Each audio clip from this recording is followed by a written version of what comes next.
Vijayawada university మంచి భవిష్యత్తు కోసం తెలుగు విద్యార్థులు ఇష్టపడే యూనివర్సిటీ. కాల్ 9059052378 9059052379. జమ్మూ కాశ్మీర్ పహల్గామ్ లో ఉగ్ర దాడి జరిగిన తర్వాత ఈ పిఓకే కావచ్చు ఎల్ఓసి దగ్గర రెండు దేశాలకు సంబంధించిన బోర్డర్ లైన్ లో ఒక ఉద్రిక్త వాతావరణం అయితే కనిపిస్తోంది. ఎందుకంటే పాక్ కి సంబంధించిన ఈ సైనికులు ఎవరైతే ఉన్నారో వాళ్ళు మన భారత్ కి సంబంధించిన సైన్యం మీద కాల్పులు జరిపినట్టుగా మనకైతే రిపోర్ట్స్ అందుతున్న సిచ్యువేషన్. సో తొందరపాటు చర్యగా అట్లాగే దుందుడుకు చర్యగా చాలా మంది విశ్లేషకులు అయితే భావిస్తున్న సిచ్యువేషన్ అయితే కనిపిస్తోంది. దీన్ని ఏమాత్రం కూడా ఈజీగా తీసుకోవట్లేదు మన భారత సైన్యం కూడా.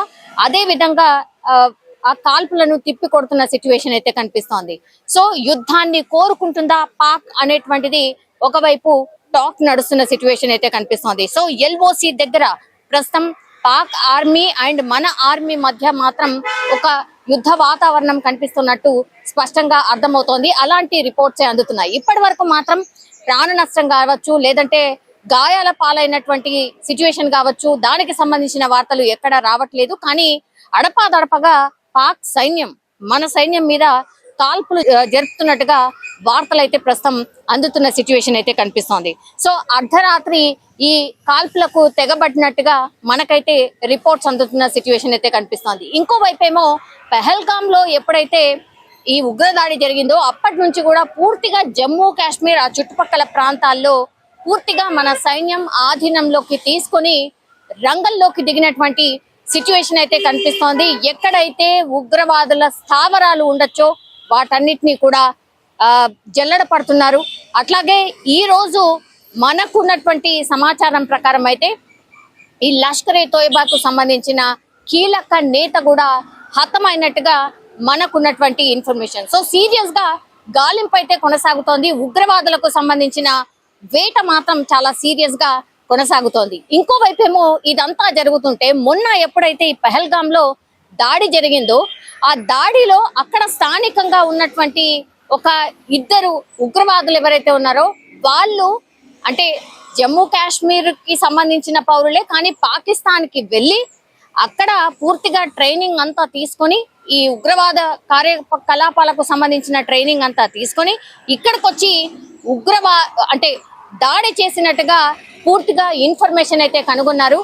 కానీ వీళ్ళు వాళ్ళ ఆస్తులు వాళ్ళ ఇల్లు ఎక్కడైతే ఉన్నాయో దానికి సంబంధించిన క్లూ కావాలనే మన సైన్యానికి తెలిసేలాగా చేసి ఆ తర్వాత మన సైన్యం వాళ్ళ ఇంటి దగ్గరికి వెళ్ళిన తర్వాత వాళ్ళ ఇంట్లోనే వీళ్ళు ఎల్ఈడి పేలుడు సామాగ్రిని ఉంచినట్టు, అట్లాగే వాళ్ళ ఇంటి లోపలికి వెళ్ళి సర్చ్ ఆపరేషన్ చేస్తున్నటువంటి సమయంలోనే ఆ కొద్దిసేపట్లోనే వీళ్ళు అంటే మన సైన్యం ఎప్పుడైతే వాళ్ళ ఇల్లుని కనుగొని వాళ్ళ లోపలికి వెళ్ళి పూర్తిగా గాలింపు చర్యలు వచ్చి బయటకు వచ్చిన కొద్ది క్షణాల్లోనే ఈ ఎల్ఈడి బాంబ్స్ కూడా పేలిపోయినటువంటి సమాచారం అయితే మనకున్నటువంటిది. ఒకవేళ అప్పుడు మన సైన్యం ఎప్పుడైతే గాలింపు చర్యలు చేపడుతుందో ఈ టెర్రరిస్టులు ఉన్నటువంటి ఇంట్లో వాళ్ళు కావాలనే మన సైన్యం వస్తారు, ఆ తర్వాత ఎల్ఈడి బాంబ్స్ పేలుతాయి, సైన్యం కూడా చనిపోతుందన్న ప్లాన్ తోనే ఎల్ఈడి బాంబ్స్ ని అమర్చినట్టుగా దానికి సంబంధించిన క్లూ తెలిసేటట్టుగా చేసినట్టుగా మన అధికారులు అయితే భావిస్తున్న పరిస్థితి. సో ఇంకా కూడా ఆ బుద్ధి మార్చుకోలేదు. సో పక్కాగా స్కెచ్ అంటే ఉగ్రదాడి చేయడం, ఆ తర్వాత ఏం జరగవచ్చు, మన సైన్యం ఏమేమి చెయ్యొచ్చు అని ముందుగానే ఊహించుకొని వాటికి సంబంధించి కూడా ప్లానింగ్ చేసినట్టుగా స్పష్టంగా అర్థమవుతోంది.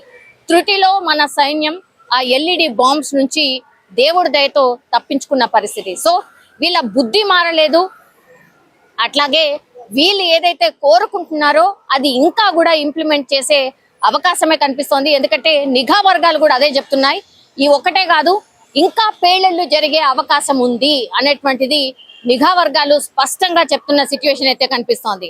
సో అమాయకుల ప్రాణాలే తీయడమే లక్ష్యంగా వీళ్ళు ముందుకు కదులుతున్నట్టుగా స్పష్టంగా అర్థమవుతోంది. సో ఏం జరుగుతుంది, ఇంకా ఎట్లాంటి పరిణామాలు జరిగే అవకాశం ఉంది, ఎందుకంటే ఈ కాశ్మీర్ కి సంబంధించిన ఈ అంటే అక్కడ ఉన్నటువంటి చుట్టుపక్కల మాత్రం ఒక టెన్షన్ వాతావరణమే కనిపిస్తోంది. ఇండియా అండ్ పాకిస్తాన్ ఈ టూ బార్డర్స్ లో ఈ నియంత్రణ రేఖలో మాత్రం కొంత టెన్షన్ వాతావరణమే ప్రస్తుతం అయితే కనిపిస్తోంది. అట్లాగే ధీటుగా వాళ్ళకి సమాధానం ఎట్లా చెప్పాలి అనేది కూడా మన సైన్యం సిద్ధంగా ఉన్నటువంటి పరిస్థితి. ఎట్లాంటి పరిణామాలైనా ఫేస్ చేయడానికి రెడీగా ఉన్నట్టుగా కూడా మొన్ననే ప్రధాని మోడీ బీహార్ సభలో స్పష్టంగా చెప్పినటువంటి పరిస్థితి. అట్లాగే మన హోంశాఖ కూడా వార్నింగ్స్ పంపిస్తోంది. అట్లాగే మిత్ర దేశాలు ఏవైతే, మిగతా దేశాలు ఏవైతే ఉంటాయో ఉగ్రవాదుల్ని అంతం చేయాల్సిందే. ఈ ఉగ్ర దాడిని పూర్తిగా ఖండిస్తున్నాం, మేము పూర్తిగా భారత్ కి మద్దతు తెలియజేస్తున్నాం అన్నటువంటి మాట చెప్తోంది. కాబట్టి ఇప్పుడు పాకిస్తానే డిఫెన్స్ లో పడిపోయింది, ఇప్పుడు వెనక్కి తగ్గే అవకాశం కనిపిస్తోంది అని చాలా విశ్లేషణలు అయితే వినిపిస్తున్నాయి. కానీ మేకపోతు గాంభీర్యం ప్రదర్శిస్తోంది, అంటే మేము కూడా ఎక్కడ తగ్గట్లేదు, మేము కూడా రెడీగా ఉన్నాము అనేటువంటి సంకేతాలు పంపిస్తోంది. కానీ ఇది కేవలం పిరికి పంద చర్య. అట్లాగే వాళ్ళు ఏ మాత్రం కూడా సిద్ధంగా లేరు. పాకిస్తాన్ ఇంకా ఆల్మోస్ట్ అంటే యుద్ధం కోరుకునే అవకాశం డెఫినెట్లీ లేదు. అట్లాగే ఇది కేవలం వాళ్ళు ఏదో మేము చాలా స్ట్రాంగ్ గా ఉన్నాము అని చెప్పే ప్రయత్నం చేసినట్టుగా స్పష్టంగా మనకైతే అర్థమవుతోంది. కానీ ఈ ఉగ్రవాదుల వేట మాత్రం కొనసాగుతోంది.